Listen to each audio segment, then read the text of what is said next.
I've seen so many queries online, and mostly they are about insurance. So I'd like to demystify some of these insurance terms and insurance rules. First of all, please know that the comprehensive insurance cover you have for your car, it does not insure the driver. The owner of the car is insured. The passengers in your car are insured. The pedestrians on the road are insured. The other cars on the road with you are insured, and the passengers of that other car are insured. But yourself, as a driver of the car, there is no built-in insurance cover for the driver. So each person who drives on these roads needs to take a personal accident cover. A personal accident cover insures the driver against death. So there is a compensation if death does occur in an accident. There is also a compensation if the person is permanently injured. There is compensation if evacuation is necessary. There is compensation for dental, optical, and ambulance charges that may arise from any accident thereof. So it is good to know that the driver is never insured in a comprehensive insurance cover, so that you can do something about it. I'd also like to demystify insurance, life insurance for that matter. It is not easy to save and invest consistently for long periods of time, for all of us. So the rules of insurance are set to enable each one of us be able to attain a long-term goal.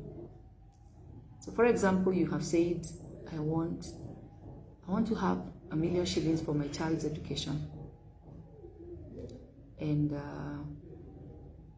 how do you make sure that you reach the number of years by when your child will be going to high school or to campus? How do you make sure that you consistently manage to invest these amounts of money? You make sure by setting a structure and having a strategy of somebody else being in charge of that particular goal that you have. The first person to be in charge of this goal is the insurance company.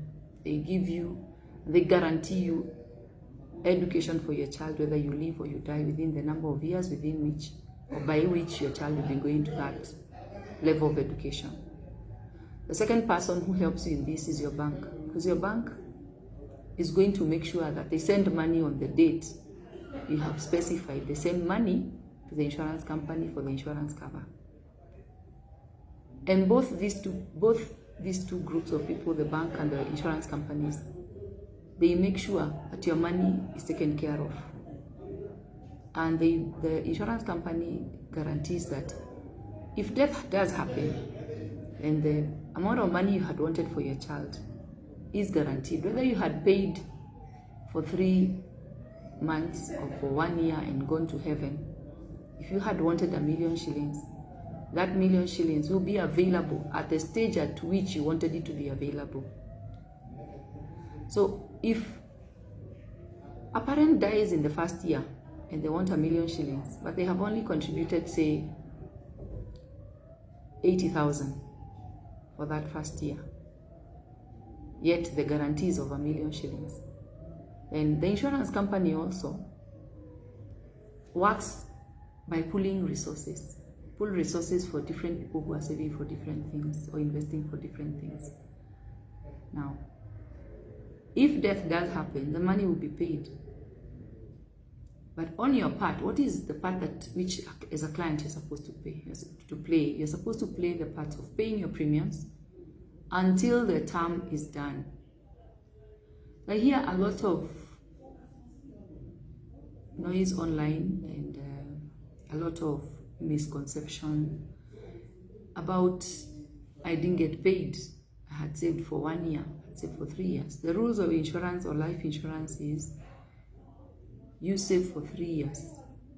minimum before you can say that I want to stop paying or that I want my money back.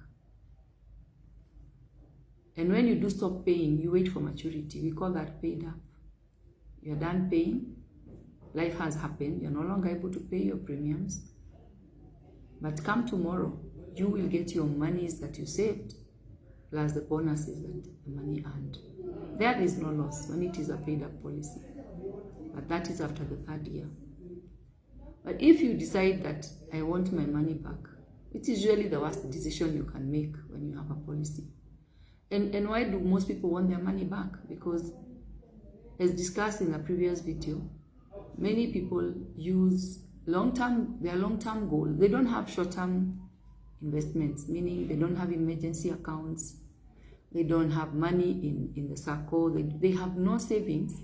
And so when a crisis does come up, the first thing they think about is liquidating their child's education policy or whatever policy they have. So our work as financial planners is to tell you, please have an emergency account for your short-term goals or for your short-term emergencies. Also have a SACCO account, which are for your mid-term goals and sometimes your short-term goals, because you're able to borrow money or you're able to save money there and easily access it. Then now for the long-term goals, which involve things like education for your children, involve things like planning for retirement, you'll use long-term instruments that give you a good return, but at the same time have rigid rules to force you to save for that long-term goal. It is financial planning is not a course people learn in school. People just find their way in as they go along, but sometimes after making a lot of mistakes. So I want to say this, that a policy, an insurance policy, is not a short-term policy. It's not a short-term goal. It's not for attaining short-term goals. It has rules that enable you to hang in there until the time within which you had purposed to achieve that particular goal. So when you say before the 3rd year you want your money back, it becomes very difficult because the insurance company operates under rules of insurance policies worldwide. And you can only say you want your money back from the 3rd year. But again, I want to remind you that an insurance policy is not an account in the bank, where what you put in, you can remove tomorrow. Remember, the life insurance you got for free when you bought the policy. If death had happened, that £1,000,000 shillings would still be available to your family, no matter how much premium you had paid. So now death didn't happen, now you want your money back. But remember, you are insured. Remember, commissions were paid to the agent or the broker who sold you the policy. So now you want to break the contract.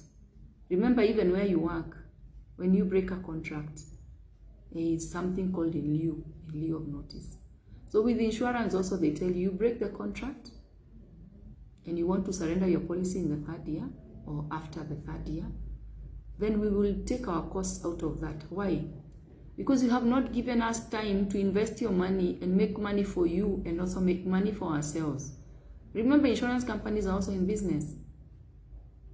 So I see a lot of people complaining, an insurance company didn't pay me and all that.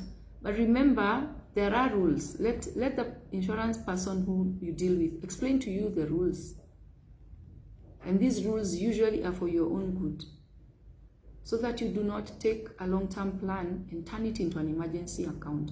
Anytime there's a crisis in your life, you don't have any money, you think the next thing you want to take is your policy which insures your life or insures your children's education. So our insurance companies help you achieve long-term goals while at the same time investing the money on your behalf.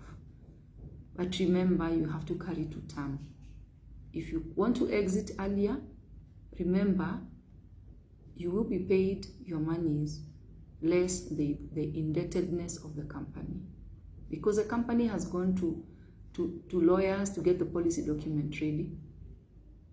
The insurance agent has earned a commission, and now you did not let the insurance company make an investment and pay you. Make an investment and earn money, so that they can also earn money for you and pay you the full amount promised. So get the right information.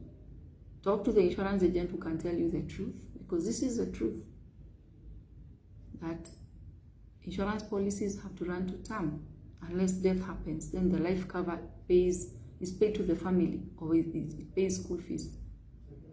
But it has to run to term. Unless you make your policy paid up and stop paying and leave it at that. But wait for maturity and collect your money, or reduce the term to a comfortable term, then collect the money at that time. That one has no penalties, neither does it have any less indebtedness. So just that, because many people have the wrong information. I hope we can continue reviewing this together. Lisa Moloni is my name. Thank you.